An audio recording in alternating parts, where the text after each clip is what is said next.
సరే సరే, నాకు ఏమైనా కాదు కానీ ఇంతకు మీరు వెళ్ళిన పని ఏమైనది? నేను వెళ్ళిన పనే ఏమొకటికేమున్నది. దైవము తరచుగా ధనికుల నాలుగు చేతులు జేబం రంగులతో హృదయం ఆ పైన చల్లగా చెప్పడం కాబోలు కానీ రెండు మూడు ఆహా, ఇంక నేమి ఎప్పటి పాఠమే మొదలైనది. ఇంతవరకు రేపు రేపా రేపు త్రపులు కూడా తగిలించుతారా? మాట కడవరకు విని అప్పుడు నీకు తోచినట్లు ఇంతవరకు అదిగో ఇదిగో తిప్పినట్టు ఈ పూట తొంట చేయించుకున్నాడు తెలుసు. అవునవునండి.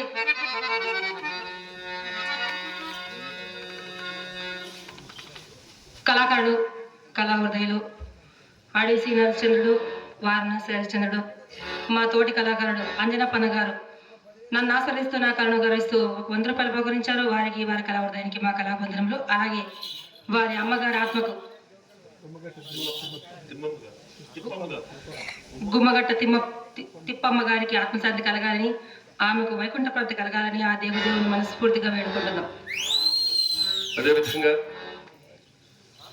పూజ్యులు తల్లిదండ్రులైనటువంటి గుమ్మగుట్ట రామప్ప గారు, మరి అదే విధంగా వారి సతీమణి అయినటువంటి తిప్పమ్మ గారు స్వర్గస్థులైన ఈ సందర్భంలో ఎంతో గొప్పగా గొప్ప గొప్ప కళాకారులను నటీనటులను పిలిపించి మంచి వాద్య సహకారం గొప్ప గొప్ప విద్వాంసులను పిలిపించి ఇక్కడ బ్రహ్మాండమైనటువంటి నాటకాన్ని ఏర్పాటు చేసినటువంటి మా అన్నగారు తోటి కళాకారుడు అంజనప్ప గారు, మరి వారి అమ్మ ఈరోజు స్వర్గస్థులైన సందర్భంలో మరి ఈ నాటకాన్ని ఏర్పాటు చేశారు.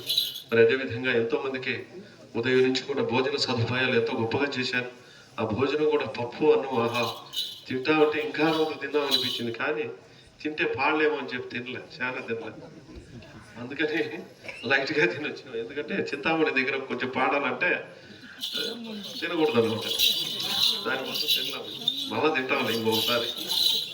మరి అదేవిధంగా అంజనప్పన్న గారు తల్లి అయినటువంటి తిప్పమ్మ గారికి ఆత్మశాంతి కలగాలని, ఆ భగవంతుని సాన్నిధ్యం చేరాలని, స్వర్గద్వారములు తెరవడాలని మరి ఎంతో తల్లిదండ్రుల మీద ఉన్నటువంటి భక్తి శ్రద్ధలతో మరి ఒక 100 రూపాయలు కళాకారులను అభిమానించి అంజనప్పన్న గారు నాకు ఒక 100 రూపాయలు, అదేవిధంగా మా సహకళాకారిణి అయినటువంటి ఇంద్రజ గారికి గారు కూడా 100 రూపాయలు బహుకరించారు. అంతేనా? నీకేమో ఎక్కువ ఇచ్చినాడు. మరి చదివించారు. వారికి ఆ భగవంతుడు చల్లగా కాపాడాలి. స్వర్గస్థులైనటువంటి తిప్పమ్మ గారికి రామప్ప గారికి స్వర్గ ప్రాప్తి కలగాలని భగవంతుడు కోరుకుంటూ, అదేవిధంగా వారి కుటుంబ సభ్యులైనటువంటి అందరికీ కూడా ఆ భగవంతుడు చల్లగా కాపాడి ఆయురారోగ్యాలు తొలతూ చాలని ఆ భగవంతుని మనసారా కోరుచున్నాడు. ఏమండి, ఇప్పటికి 20 దినం నుండి విని విని నా ప్రాణం విసిగితుంది. మధ్యాహ్నం మీరు వెళ్ళ మొదలు మా ఎవరినో కోసలుగా నేను కట్టి భరించాను. అది ఇంకొక తెలుసో ఏ మందమాక మీకు చావాల్సింది. ఇంతటితో విధానం మీది, నా దారి నాది.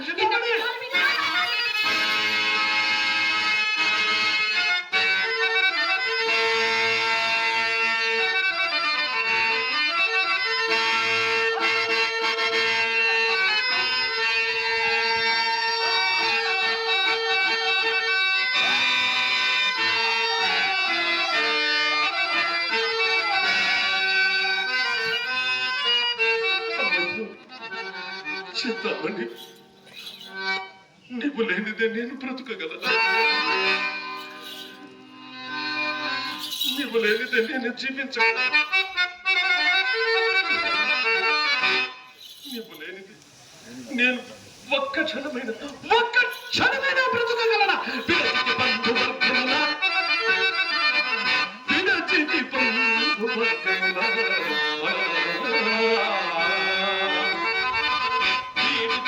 ప్రాణములకు మిత్రులను విడచితి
అదేవిధంగా తమ్ముడు గుమ్మగుట్ట నారాయణప్ప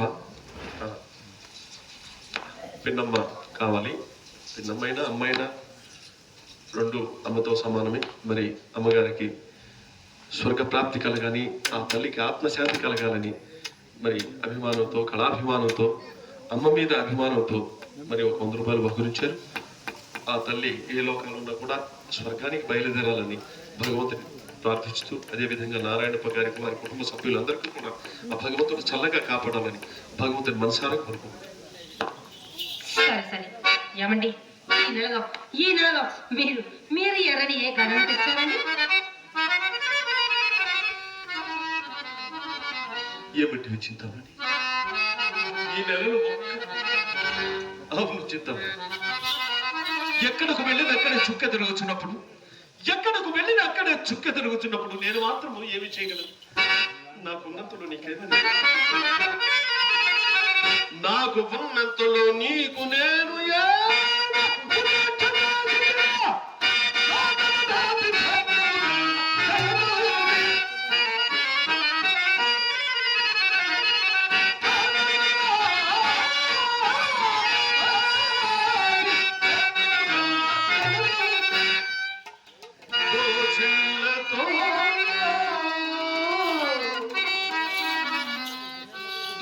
చిన్నతో తెచ్చి తెచ్చి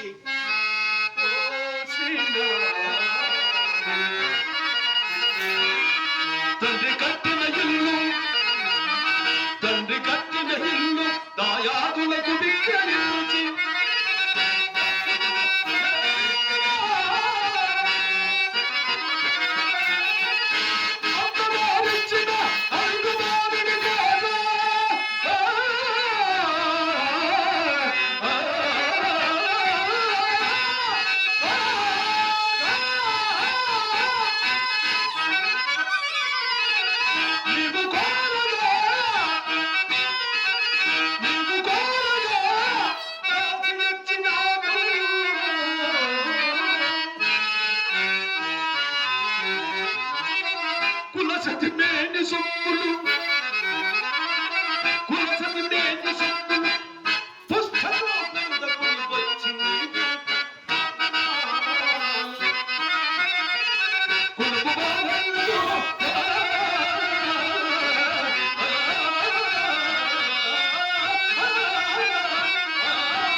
కీర్తిశేషులు భారతీయులు అమ్మగారు తిప్పమ్మ గారి కోడలు గారు సుగుణమ్మ గారు నన్ను ఆస్వాదిస్తూ నన్ను గౌరవిస్తూ ఒక 100 రూపాయలు బహుకరించారు. వారికి వారి కళా హృదయానికి కూడా మా హృదయపూర్వక కళాబంధనములు. అలాగే తిప్పమ్మ గారికి ఆత్మశాంతి కలగాలని, ఆమెకు వైకుంఠ ప్రాప్తి కలగాలని ఆ దేవదేవుని మనస్ఫూర్తిగా వేడుకుంటున్నాం.